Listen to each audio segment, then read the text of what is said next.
رفع الیدین سے متعلق فرقہ وارانہ نظریات کا تحقیقی جائزہ، اس میں میں نے ان کے جتنے لیم ایکسکیوزز ہیں نا ان کو بڑا کھول کے بیان کیا ہے۔ 8 ان کے بڑے بڑے ایکسکیوزز تھے، کبھی کہتے ہیں وفات تک دکھائیں، کبھی کہتے ہیں جی آپ دکھا دیں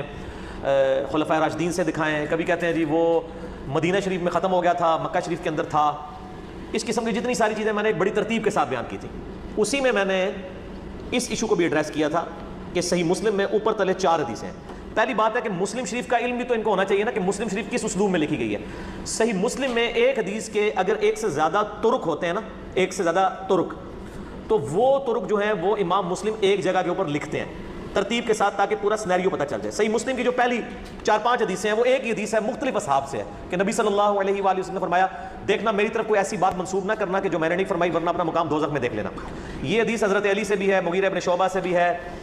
حضرت ابو ہریرہ سے بھی ہے، حضرت عبداللہ ابن عباس سے بھی ہے، انس ابن مالک سے بھی ہے، اتنے صحاب سے ہیں، وہ ساری ایک جگہ جمع ہے۔ یہ جو حدیث ہے نا جابر بن سمرہ رضی اللہ تعالیٰ عنہ سے ہے، گھوڑوں کی دمہ والی حدیث، یہ 4 حدیثیں ایک ہی چیپٹر کے اندر، اس کے اوپر ایک ہی باب ہے، امام نبوی نے باندھا ہوا ہے، اکٹھی لکھی گئی ہیں۔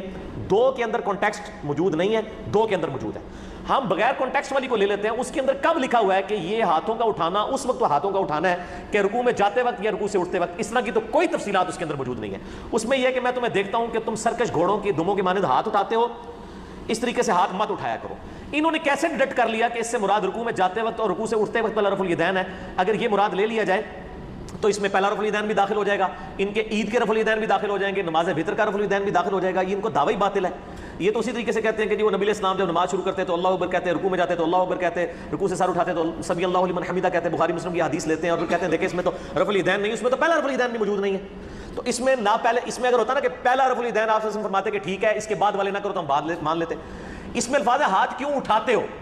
ہاتھ اٹھانا کس موقع پہ ہے، کیا رفع الیدین ہے یا ویسے ہاتھ اٹھانا ہے، کھجلی کرنا ہے، اس کو اگلے 2 طرق جو ہے نا اس کو ویریفائی کر رہے ہیں۔ اور اس میں الفاظ ہیں کہ وہ آپ صلی اللہ علیہ وآلہ وسلم میں اپنے دونوں ہاتھ اپنے زانوں پر رکھو، سلام پھیرتے وقت صرف دائیں بائیں سلام کر لو۔ یہ حدیث صرف صحیح مسلم میں نہیں ہے، یہ حدیث ابو داؤد میں بھی موجود ہے، سنن نسائی میں بھی موجود ہے، اس کے اوپر باقاعدہ باب باندھے ہیں محدثین نے، ابو داؤد نے اور نسائی نے کہ سلام پھیرتے وقت ہے۔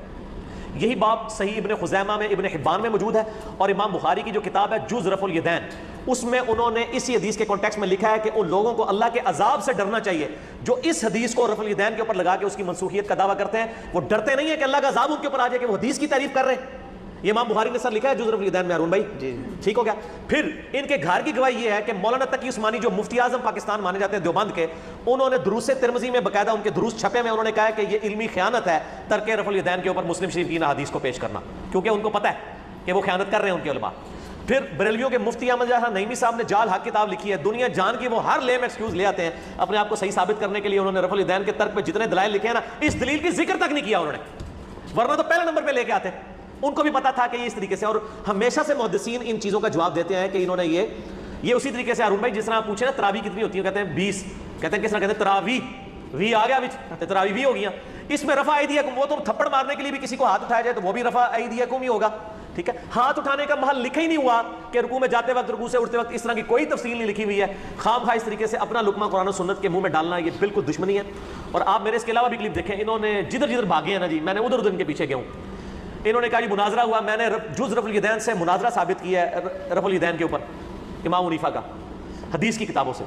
پھر یہ کہتے ہیں نہیں خوابوں میں بزرگوں کے اشارے ہوئے ہیں، میں نے سنن دارقطنی سے صحیح سند سے، سند کی تو ضرورت نہیں ہے، امام دارقطنی خود کہہ رہے ہیں کہ میرا استاد جب مجھے رفع الیدین کی حدیثیں لکھواتا تھا تو کہتا تھا بیٹا ساتھ یہ بھی لکھ کہ میں بھی پہلے حنفیوں کے مذہب پہ تھا، اہل کوفہ کے، حنفی تو لفظ بھی استعمال ہوتا ہے۔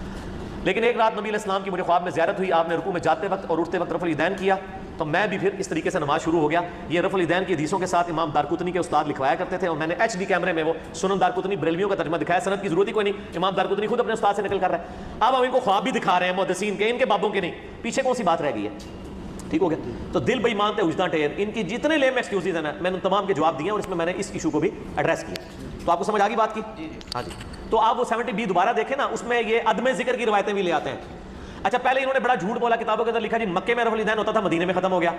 ہم نے بتایا کہ رفع الیدین کی ساری حدیثیں ان صحابہ نے روایت کی ہے جو فتح مکہ کے بعد مسلمان ہو رہے ہیں۔ فتح مکہ ہوتا ہوا ہے 8 ہجری کے اندر، کیا یکم ہجری میں فتح مکہ ہو گیا تھا؟ اور اس میں غزوہ تبوک کا صحابی ہے بخاری مسلم میں مالک بن حویرث، جو کہتا ہے کہ میں صرف نبی علیہ السلام کو ملنے کے لیے 20 دن آپ کے ساتھ رہا۔ صحیح بخاری 631 نمبر حدیث ہے۔ آپ نے جاتے وقت مجھے نصیحت کی صلو کما رأیتمونی اصلی، دیکھنا نماز اس طرح پڑھنا جس طرح مجھے پڑھتے ہوئے دیکھتے ہو۔ اور وہ رفع الیدین کی حدیثیں روایت کر رہے ہیں بخاری مسلم میں، جس نے صرف حضور کی صحبت اس لیے کی کہ میں آپ سے دین سیکھوں۔ غزوہ تبوک کے موقع کے اوپر، غزوہ تبوک کے موقع کے اوپر، غزوہ تبوک کے بعد تو نبی علیہ السلام 1-1.5 سال زندہ رہے،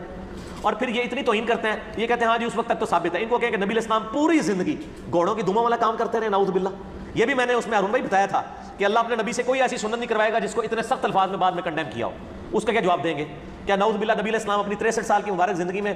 جو ہے وہ پونے 63 سال تک بقول ان کے کہ بالکل اینڈ پہ چھوڑا تھا،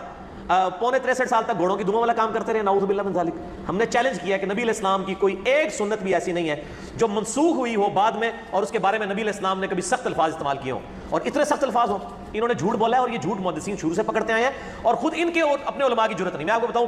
مولانا تقی عثمانی صاحب نے ایک اور بڑی جرت کی ہے، انہوں نے کہا کہ تفسیر ابن عباس میں لکھا ہوا ہے قد افلح المؤمنون الذین هم فی صلاتهم خاشعون، یہ کہتے ہیں اس کی تفسیر میں تفسیر ابن عباس ملتی ہے، اس میں لکھا کہ نماز میں خشوع وہ کرتے ہیں جو رفع الیدین نہیں کرتے۔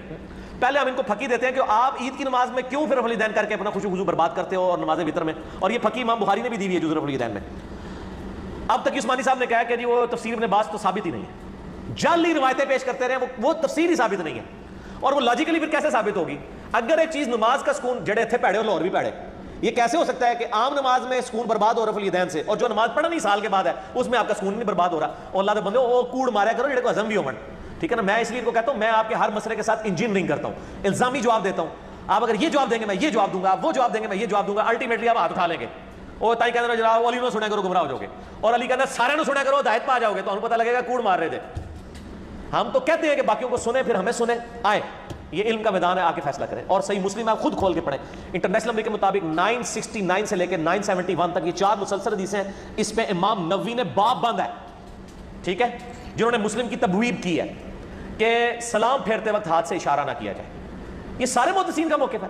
یہ تو کسی کے دماغ میں بھی یہ بات نہیں آئی تھی، جو اب ان کے دماغ میں نئے نئے قصے کہانیاں آنا شروع ہو گئی ہیں اور اس طرح کی چیزیں جو ہیں وہ پروپیگیٹ کرتے ہیں، ان کے اوپر تو بڑی بڑی وعیدیں لوگوں نے بیان کی۔ تو ہمارا مقدمہ ٹوٹیلٹی میں الحمدللہ کلیئر ہے، ہمیں کوئی، اور پھر ہمارا تو دعویٰ ہے کہ سنی اور شیعہ کا کتابوں کا اجماع ہے رفع الیدین کے اوپر، اور کھول کے دیکھ لیں۔